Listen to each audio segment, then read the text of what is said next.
Mike, how do you explain what happened against the run today? Oof. Yeah, I think the easy answer, having been out there, anytime those massive runs take place, you've got more than one error. It's not a one-on-one miss, it's usually a combination of two, probably three errors or a missed tackle and a couple errors. But yeah, those big runs, especially near the end, we're just not where we're supposed to be. And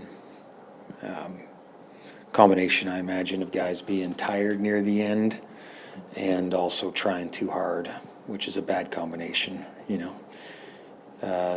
were out there a bit. I don't know what the time possession was, but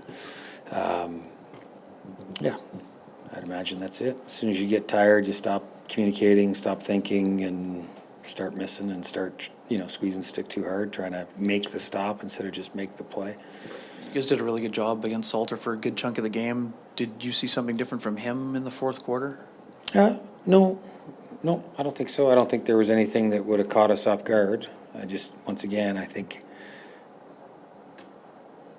the fourth quarter especially, I think guys missed some of the targets they wanted to hit.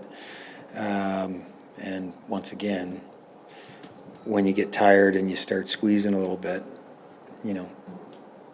trying to make the tackle, trying to do something more outside the system, we end up short somewhere usually. And but in all fairness, I should probably watch that fourth quarter and figure it out a little deeper. But big runs against are usually, especially really big runs against, are usually a missed assignment, a couple missed assignments, not just one, and missed tackles. So. Team's been so dominant at home for a real long stretch of time. Any explanation or theories as to why it hasn't been as much of a home field advantage this year so far? Yeah, I don't. I probably, our fans are unbelievable. They are so loud, passionate, educated. I always say educated. They know when to do what, right? Or what to do when. But we're just not playing well. Whether we're here or on the road, we're not playing well enough. Yeah. We know there's always a lot of armchair coaches and quarterbacks out there. What goes into taking the points on the first drive after such an effective drive? They missed their field goal, so you got a nice swing there. I think it was 2 yards probably. So just finish off drive with points. It's I guess you could look at this two ways. We only play them twice, so taking points whenever you can, I think, was important, and you certainly want to leave the guys with a good feeling. Hey, Coach. What does this bye week look like for you guys? Is this something you're going to kind of flush down the toilet and just forget about, or are you guys going to be really on the tape analyzing? Yeah. Brady and Willie both talked about kind of a lot of mistakes and maybe mental errors, I guess. What does this bye week look like for you guys? Nowadays everybody's got everything on their phone, so I'd be hard-pressed to think that they're not watching it. Usually when we get on a plane, win or lose, we get on a plane, guys are watching the game, and by the time we land, they've watched it all, right? So they also, as pros, they're not coming to the sideline asking what just happened. They know where the mistakes lie, right? So, and once again, with that many rushing yards against, there's multiple mistakes on those plays. But anytime the quarterback doesn't hand the ball off, you're left in more of a one-on-one situation. But the bye week, honestly, they do need to get some rest. They need a little bit of mental rest. We had 5 games here in July, 3 on short weeks, 2 on really short weeks. So they need to give themselves a bit of a mental break, but they need to then physically get after it and make sure they come back in good shape still, right? It's a long bye week. We can't just rest. That would be a recipe for disaster. So they gotta get to work.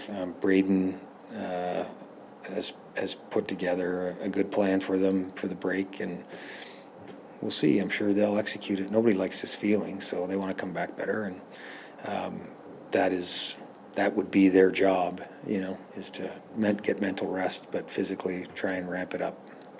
And then just one more for me, but losing Drew, I guess, how do you think that kind of impacted the offense?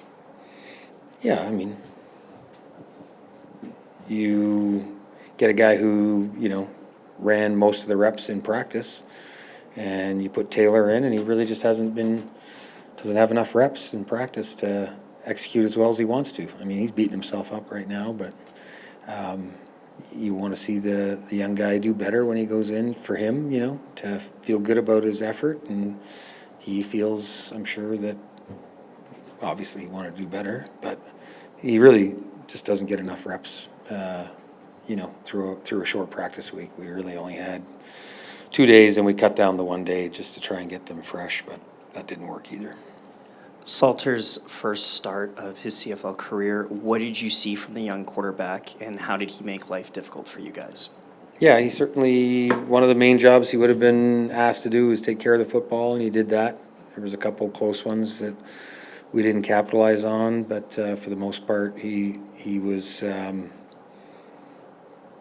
pretty cautious with the football and delivered it some good throws, but wasn't going to put his team in harm's way by giving the ball away. So his decision to pull it down and run, and obviously Buck had a good game plan too. So, and they out-executed us plan for plan. What was your thoughts on the first half? Maybe not the most exciting points-wise, but it felt like the Bombers did a very responsible job for most of the first half to keep them off the board. What did you see from that? Yeah, I think you know, giving up that drive late is tough. You know, we'd like to stay on the field at the end of the first half and finish with points, or at least just not give them an opportunity.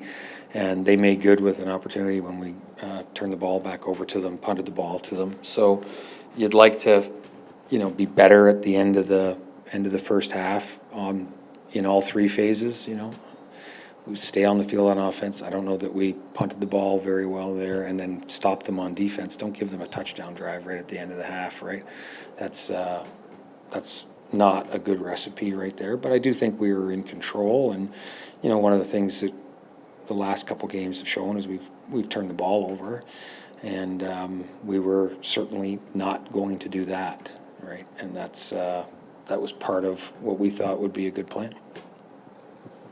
Just a bunch of players in there were saying afterwards that we're better than this, we're better than this. So what's missing then? I'll probably put it all together. You know, I would agree with them. I mean, I don't think you would hear me running around today saying that, but I would certainly agree with them that we can be better than this. So take care of their minds, work their bodies, come back ready to go, fix the mistakes when we get back, you know, put them into practice, and make sure we're firing on all cylinders for the next game. Last week, Brady spoke to us about this team still struggling to find its identity. Could you speak to that on where the team's heading? I think that part with Brady's already been addressed.